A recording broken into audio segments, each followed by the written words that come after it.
Bienvenidos y bienvenidas a este su programa La Tribuna. Quiero agradecer y saludar muy pero muy fraternalmente a toda esa gente que desde ya se conecta a nuestro programa. Hoy nos encontramos en un momento crítico para el futuro de la salud y la educación en nuestro país. La reciente reducción anunciada para el presupuesto del año 2025 destinado para estos dos sectores nos plantea una serie de obstáculos. No es solo la afectación que van a tener los médicos, que van a tener los maestros con el tema salarial, con la eliminación del escalafón, sino que también plantea un desafío mucho más profundo: el respeto a la dignidad humana, el derecho fundamental a la salud y a la educación de todos los ciudadanos y la ciudadana. La marcha de este fin de semana, el 19 de octubre, fue una manifestación poderosa que recordó al gobierno y a la sociedad que estos temas son cruciales para el bienestar colectivo. No se trata únicamente de cifras en un balance fiscal, sino de las vidas que dependen de un sistema de salud, así como la educación de calidad, de formar a todos los ciudadanos y las ciudadanas, a esos niños, a esas niñas, a esos jóvenes que hoy se encuentran en el sistema educativo nacional. En esta entrevista exploraremos en profundidad estas preocupaciones y escucharemos las voces de quienes están al frente de esta lucha por un futuro más justo y digno para todos y para todas. Por eso tenemos de invitado esta noche al doctor Salas, con quien vamos a estar discutiendo, analizando, platicando este tema. Doctor, bienvenido. Muchas gracias, Elías. Un saludo a todas y cada una de las personas que se encuentran conectadas, no solamente en nuestro país, sino que afuera del territorio nacional. Siempre es un placer compartir temas de análisis de coyuntura, ya que es muy importante romper ese cerco mediático que el oficialismo ha impuesto a la sociedad civil, a las fuerzas vivas de nuestro país, y estas voces, que son las voces disidentes de este régimen, es importante hacer eco para que cada día más personas se den cuenta de la realidad que vive nuestro país actualmente. Como bien lo decía, doctores, es importante romper ese cerco mediático que ha impuesto el oficialismo, ese cerco mediático que ese aparato institucionalizado que genera odio, que genera mentiras, que genera falsedades, que todos los días está produciendo mentiras. Es importante que vayamos rompiendo ese cerco mediático y con este tema que es fundamental, que es el derecho humano a la salud, que es la eliminación del escalafón, tanto para salud como para educación, pero además el hecho de reducir el presupuesto de salud y educación, dos áreas, dos sectores de vital importancia para nuestro país. Antes de comenzar con la entrevista, doctor, me voy a permitir leer dos artículos de la Constitución de la República que plantean el reconocimiento jurídico del derecho humano a la salud en El Salvador. El primero es el artículo 1 de la Constitución de la República de El Salvador, que dice textualmente: El Salvador reconoce a la persona humana como el origen y el fin de la actividad del Estado, que está organizado para la consecución de la justicia, de la seguridad jurídica y del bien común. Y el artículo 65 de la Constitución de la República nos dice: la salud de los habitantes de la República constituye un bien público.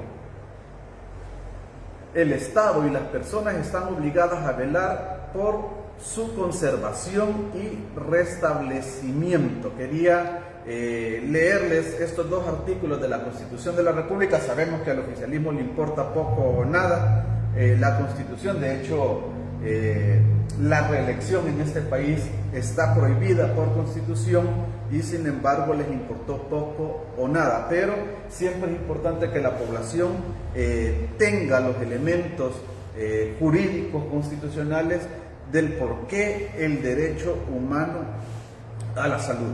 Doctor, el presupuesto de salud para el próximo año 2025 sufre una reducción de casi 91 millones de dólares.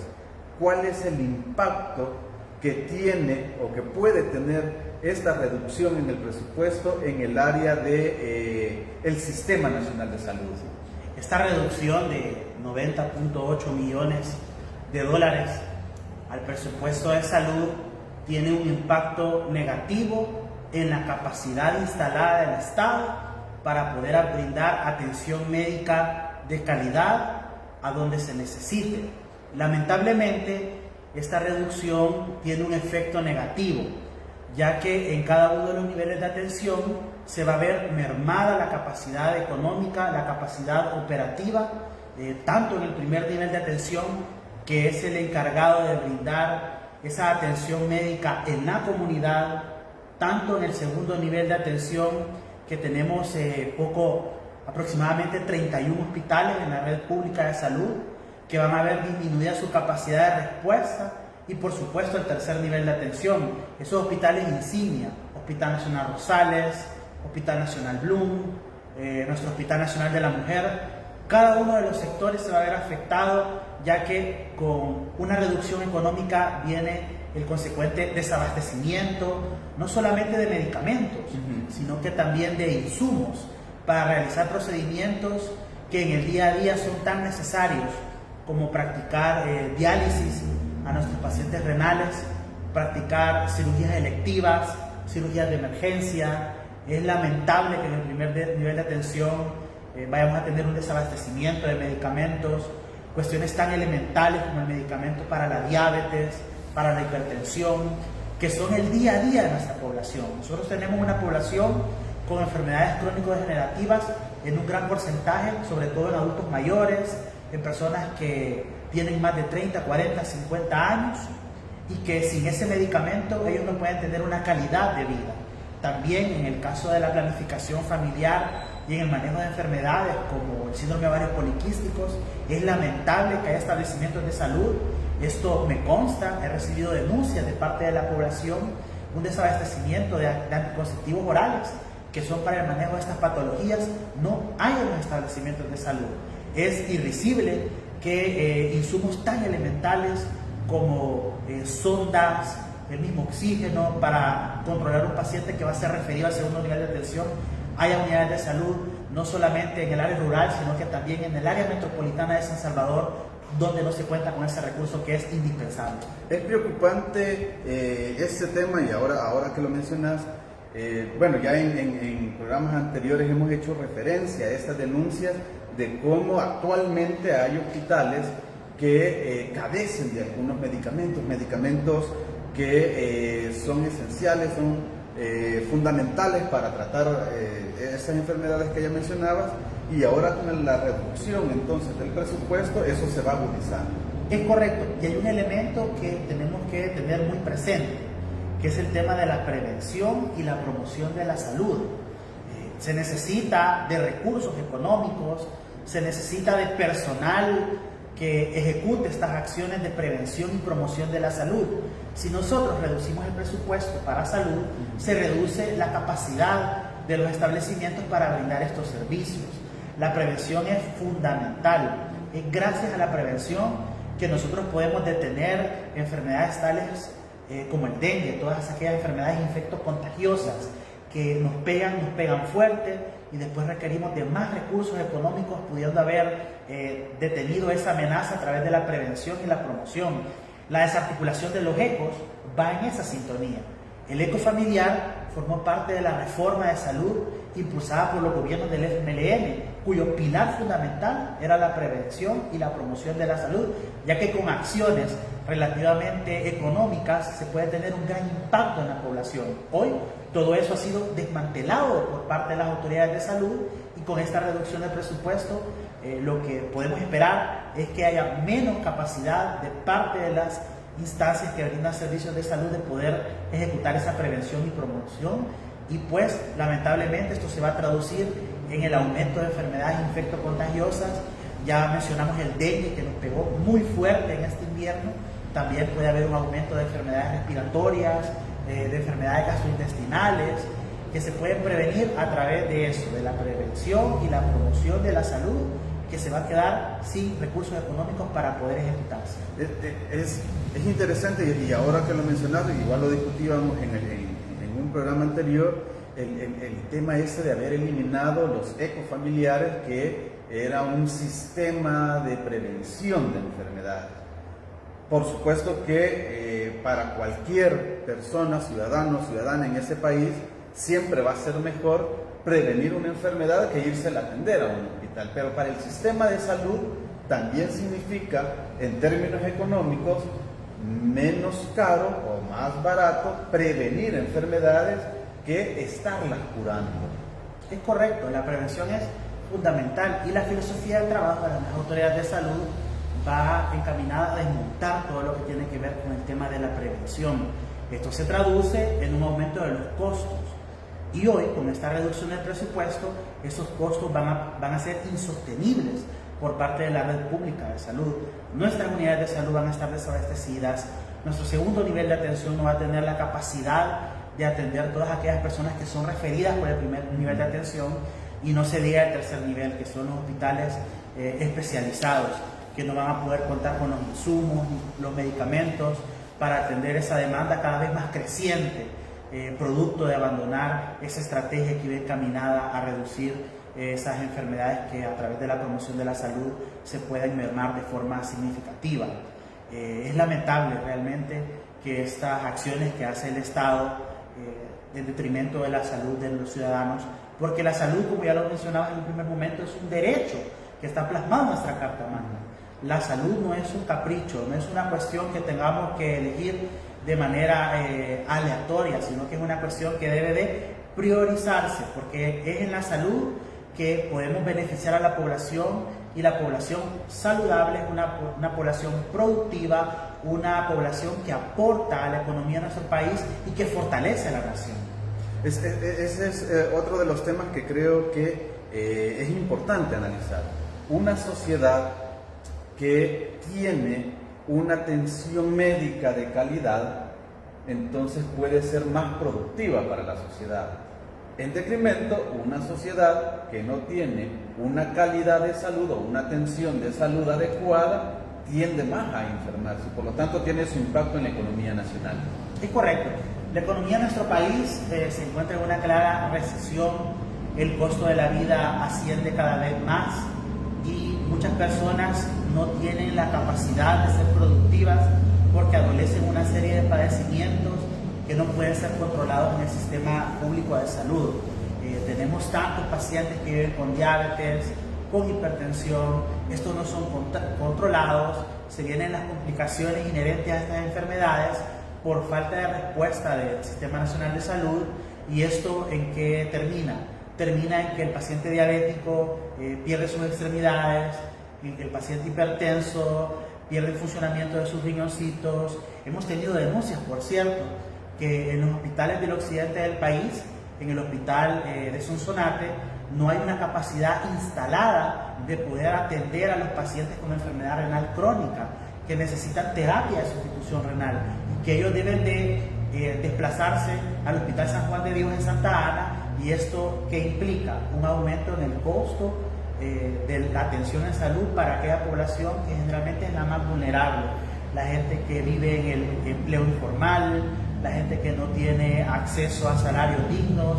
Y esto es realmente lamentable porque el Estado, lejos de alejar los servicios de salud, debería de acercarlos, debería de garantizar que en todos y cada uno de los distritos que conforman nuestro país haya una atención médica de calidad para todas aquellas personas que tanto lo necesitan, que son las que se encuentran en mayor situación de vulnerabilidad. Entonces estamos hablando que la afectación es desproporcional en las comunidades, digo, al interior del país. ¿Por qué planteo eso? A lo mejor alguien en San Salvador, en la capital, puede tener otras opciones de visitar una unidad de salud, de visitar un hospital, de visitar otro hospital, porque está concentrado en San Salvador. Pero ¿qué sucede, por ejemplo, en el caso que has planteado de Sonsonate, donde el hospital no tiene la capacidad instalada y toca que movilizarse hasta Santa Ana, y hay que invertir más tiempo, hay que invertir recursos para trasladarse, hay que invertir recursos en alimentación, porque seguramente no es de que llego y vaya, ya me voy para la casa, sino que también conlleva todo eso. Estaríamos entonces planteando la agudización de la desigualdad social en relación al acceso a la salud. Sí, es correcto. Lamentablemente, los hospitales de tercer nivel de atención, que son hospitales especializados, todos se encuentran en el área metropolitana de San Salvador. El Ministerio de Salud debería de tener por objetivo ampliar esa cobertura, llevar esa atención especializada al occidente, al oriente, a la zona paracentral, pero al contrario, con esta reducción del presupuesto nos alejamos cada vez más de ese objetivo, que es acercar la atención en salud de calidad a la población más vulnerable. Son jornadas extenuantes. Muchos padres de familia, por ejemplo, el caso del Hospital Nacional de Niños Benjamín Blum, gente que se desplaza del departamento de Morazán, departamento de La Unión, que es una jornada de todo el día, que se desplazan a no poder ser atendidos en sus departamentos, acá a San Salvador. Eso implica un aumento del costo, el pasaje, la alimentación, se pierden días de trabajo. Entonces las personas más afectadas con esta disminución del presupuesto son las personas que tienen menor capacidad económica, y se demuestra la desigualdad social que hay entre los salvadoreños, que se ha agudizado durante los últimos 5, 6, 7 años. Otro de los elementos que trae el presupuesto que ha presentado el gobierno en la Asamblea Legislativa tiene que ver con la eliminación de plazas. Ya vimos que son 90.8 millones de dólares los que le reducen al Sistema Nacional de Salud, pero además de eso hay reducción de plazas. A nivel general, el presupuesto plantea la reducción de un poco más de 11.000 plazas, pero de esas, un poco más de 7.000 plazas son del sistema de salud, en su gran mayoría médicos, enfermeras. Eso estaría entonces poniendo en crisis el Sistema Nacional de Salud, por ejemplo. Sí, es correcto. Hemos sabido de que hay amenazas por parte de este gobierno de suprimir alrededor de 3.000 plazas en el sistema público de salud.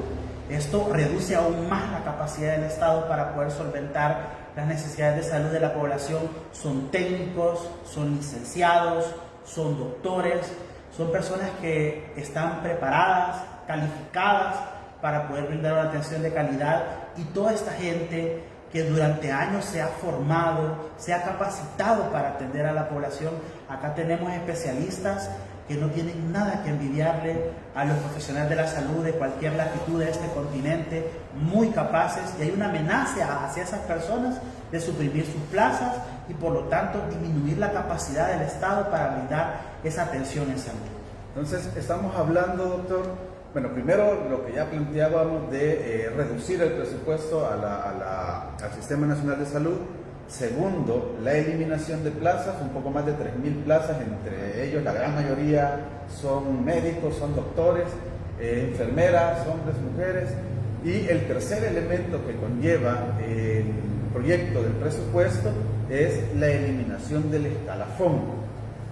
El oficialismo plantea que el escalafón, a lo mejor hay que discutirlo, analizarlo, como todo en la vida, todo es perfectible, pero no es cierto que el escalafón es un tema de forma automática. Tiene sus evaluaciones, tiene su forma, su método, un poco para que nos expliques cuál es o qué es el escalafón, porque la gente lo mira nada más como el aumento del salario que se le da a los médicos, que tampoco es que sea mucho, ¿verdad? Según investigaciones de algunas organizaciones, un médico general en promedio gana $600 en este país, versus un fotógrafo de la Asamblea Legislativa ganando 2.500, la muchacha que llega a maquillar a la diputada $1.500, etcétera, etcétera, etcétera.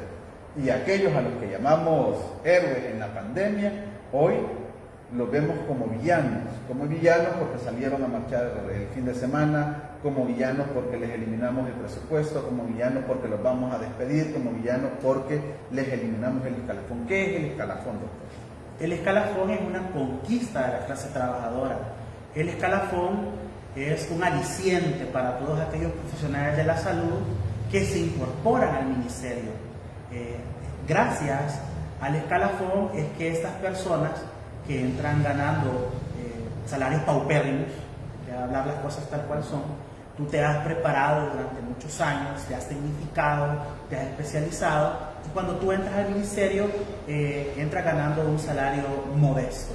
Es a través del escalafón que tú tienes la oportunidad de poder ir ganando un mejor salario, pero no es algo automático. Correcto. El escalafón tiene que ver mucho con el tema de la antigüedad, tiene que ver mucho con el tema de la especialización. Si tú entras siendo un técnico, te preparas académicamente y obtienes una licenciatura, una maestría, tú tienes derecho a un incremento de tu salario. También tiene que ver con las evaluaciones.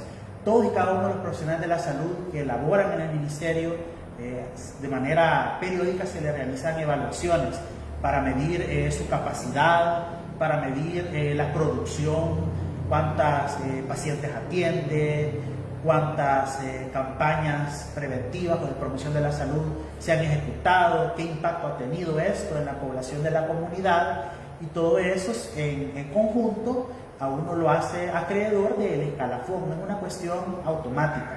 No se premia al trabajador, al profesional que no se ha desempeñado de la forma adecuada, sino que se premia a todo aquel profesional que se ha esmerado en prepararse y que ha hecho bien su trabajo, y por lo tanto tiene derecho a esa conquista, y una conquista que viene de muchos años atrás. Los profesionales de la salud, tanto como el magisterio, han luchado porque se les reconozca el derecho de escalafón, y no es una cuestión que no sea capaz el Estado de poder solucionarla. Parece irrisible que en este país, por ejemplo, el hospital de los perritos y los gatitos, el hospital de las mascotas, tenga una asignación presupuestaria de $10 millones.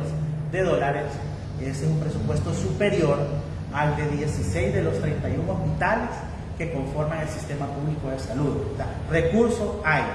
Lo que no hay es voluntad para reconocer ese trabajo de nuestros héroes, que durante la pandemia, sin insumos, sin capacidad instalada, pero con toda la voluntad de servir a la población, muchos arriesgaron la vida, muchos otros lamentablemente la perdieron, fueron héroes en pandemia, y hoy lamentablemente las autoridades lo están haciendo a un lado. Los miran como criminales, los miran como los desprecian, los desvaloran. Pero me llama la atención algo, doctor. Ya nos explicabas cómo es el sistema del escalafón. Al eliminarlo, entonces, puede traer algunas, o puede perjudicar, digamos, a los médicos, hombres, mujeres, enfermeros, enfermeras, en el tema de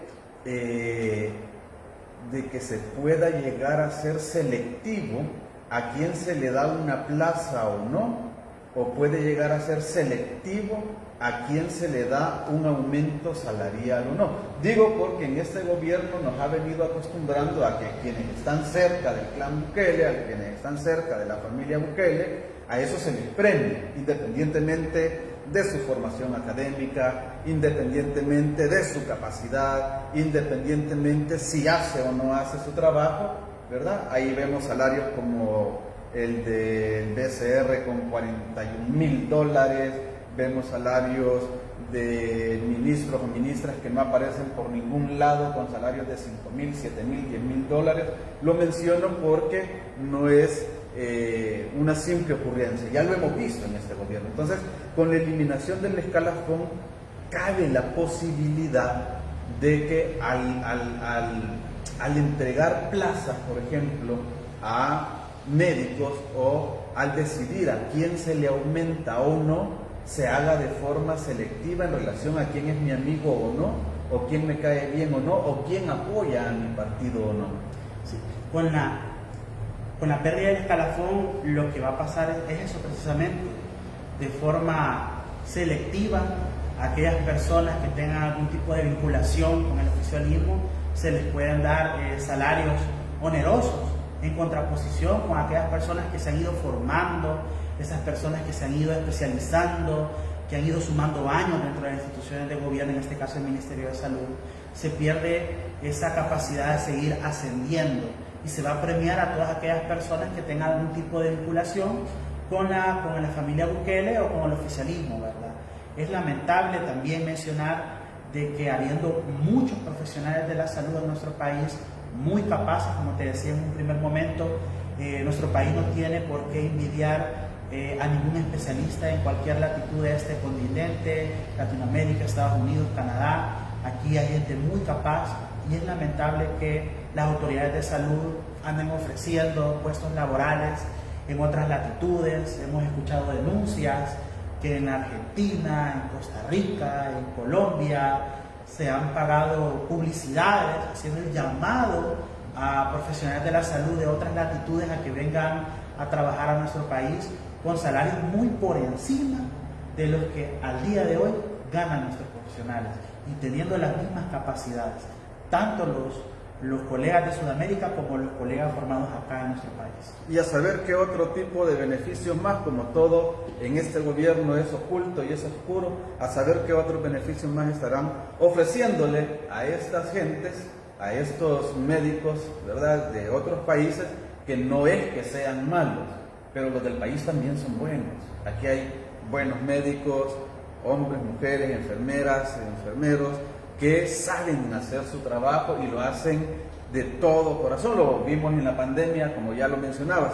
Sin embargo, debido a toda esta problemática, los sindicatos, los médicos, los maestros, convocan a una marcha el fin de semana. El 19 de octubre, para ser más exactos, se desarrolla esta manifestación poderosa, recordándole al gobierno, recordándole a la sociedad que estos temas de educación, este tema de salud son fundamentales, son importantes y que este gobierno no le está apostando. Hubieron amenazas de despido, hubieron retenes en las carreteras para entrar a San Salvador, para impedir que llegaran a la marcha, pero también hubo una división en el sindicato, principalmente en educación.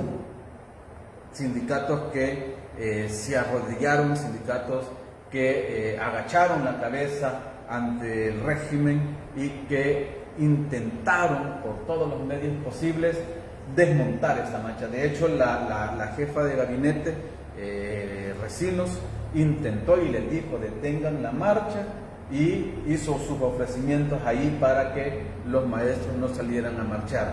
Hasta cierto grado lo lograron. Sin embargo, la marcha del 19 fue todo un éxito.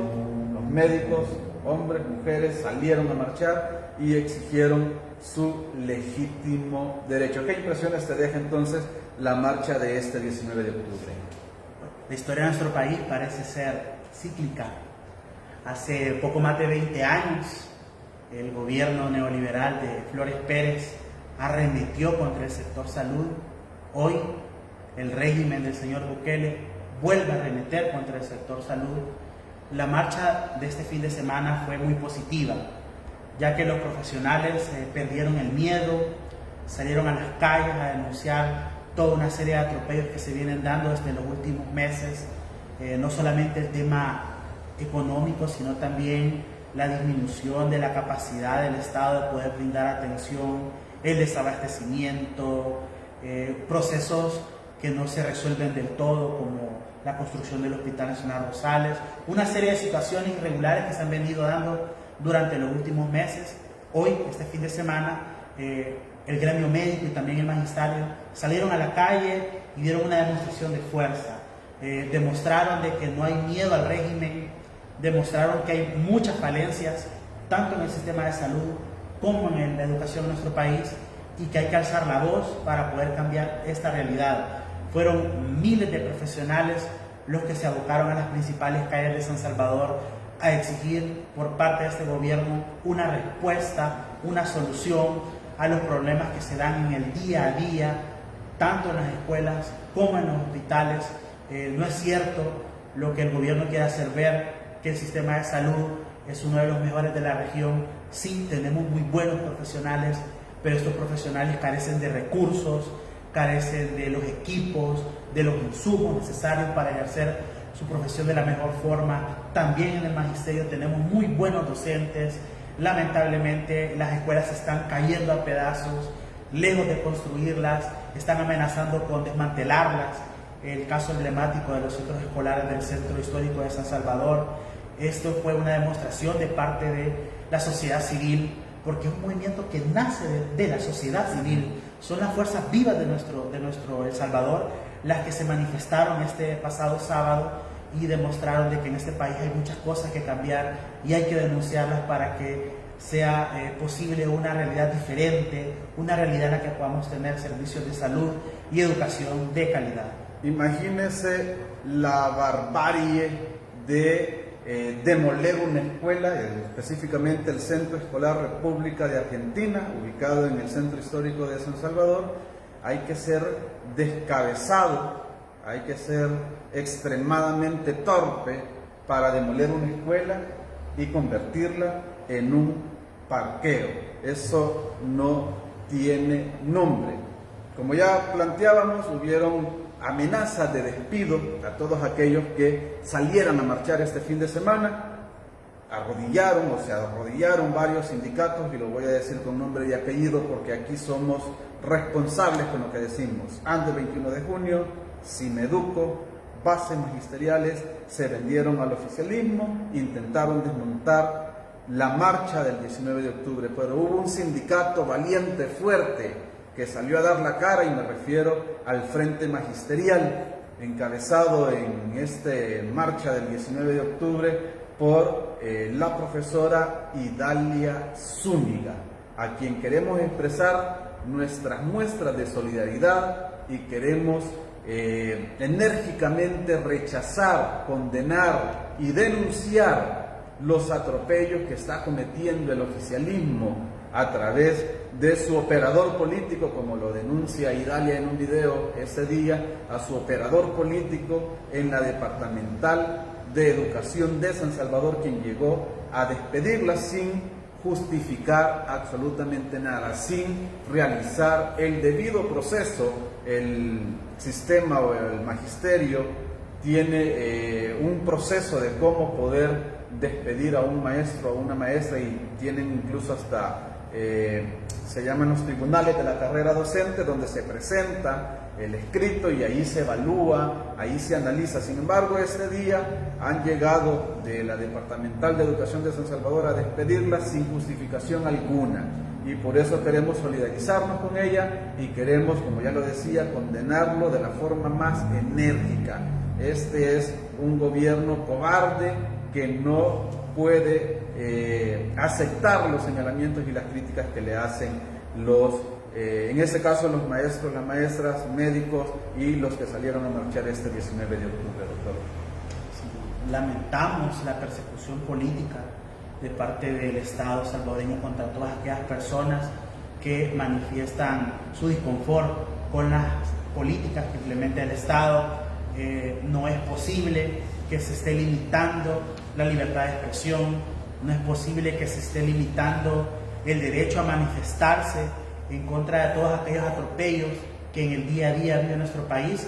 Nos solidarizamos con la compañera. Esta lucha sigue, no nos van a amedrentar, vamos a seguir denunciando todos aquellos atropellos en el magisterio, en el sistema de salud, las víctimas del régimen de excepción, las personas desplazadas de la gentrificación del centro histórico, todas aquellas personas que en el día a día ven vulnerados sus derechos. Hay que hacer la denuncia pública, hay que visibilizarlo y no nos van a amedrentar. Excelente, gracias doctor por acompañarnos en esta entrevista. Siempre es un gusto poder platicar estos y otros temas de la realidad nacional. Muchas gracias por tu invitación y muchas gracias a todas y cada una de las personas que se han conectado esta noche. Siempre es un placer hacer uso de estos espacios e insisto, tenemos que vencer el cerco mediático del oficialismo y dar a conocer la verdad de nuestro país, tanto al interior de nuestras fronteras como en el exterior. Y a ustedes, amigos y amigas, gracias por estar siempre al pendiente de su programa La Tribuna. Nos vemos el próximo lunes.